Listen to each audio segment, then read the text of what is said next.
Sir Keir Starmer has dropped a heavy hint that he's preparing to sack Angela Rayner if, as inquiry found, she broke ministerial rules by failing to pay £40,000 in stamp duty. The Prime Minister vowed to act on the conclusions of his independent advisor's investigation into his Deputy Prime Minister. In an interview with the BBC, Sir Keir said, "There's a clear procedure. I strengthened that procedure. It is now taking place. I am expecting a result pretty quickly. I do want it to be comprehensive, as you'd expect. And then, of course, I will act on whatever the report is that's put in front of me." Asked directly whether he would sack Ms. Rayner, Sir Keir said, "Angela Rayner has referred herself to the independent advisor. My experience is he will be comprehensive in the report that he gives me, it will be quick, and that's what I'm expecting. And so I want to let that process take its course. I did strengthen that process, so she's done the right thing, referred to the independent advisor, and now he will do his work and report back to me."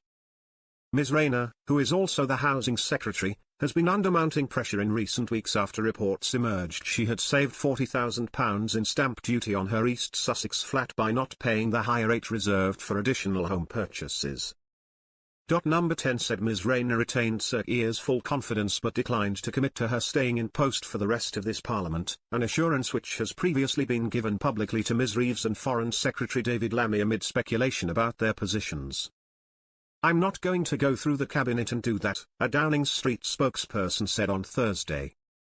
On Wednesday Ms. Rayner admitted she had made a mistake and said she referred herself to Standards advisor Sir Laurie Magnus after receiving fresh legal advice that she was liable for the extra duty following headlines about the purchase.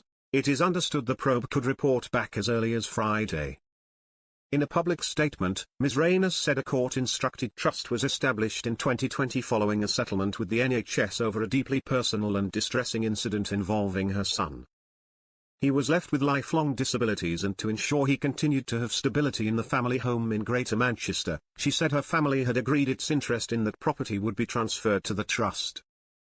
She said she had put her stake in the constituency home in Ashton-under-Lyme into this trust, which a leading tax council had later told her made her liable to pay the additional stamp duty on her new Hove flat.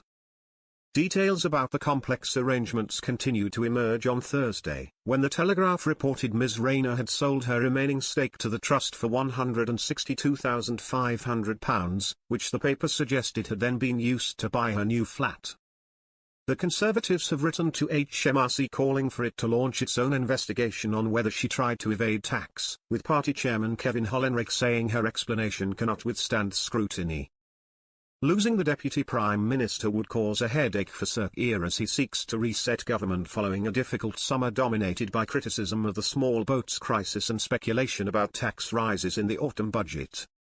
She is key to his political project, overseeing the manifesto pledge to build 1.5 million new homes as well as Labour's flagship workers' rights expansion. Widely seen a bridge between the Number 10 operation and the wider party, she is popular among the grassroots and said to have played an important role in diffusing the backbench revolt over proposed welfare cuts earlier this year. Some Labour MPs have expressed hope that she will be able to remain in post, with one saying she was doing a good job and everyone recognises she brings a perspective we need to the top team. Left-leaning Norwich South MP Clive Lewis, who has previously criticised the government over policies like the backing of the Heathrow Airport expansion, said he did not think Ms. Rayner should consider quitting. He told the PA news agency, "I know Angela well enough to say with confidence that she is scrupulous when it comes to following the rules." He said there were legal constraints on how much she can disclose and that she has already done the responsible thing in referring herself to the ethics advisor, adding, "For those reasons, I don't believe she should be considering her position."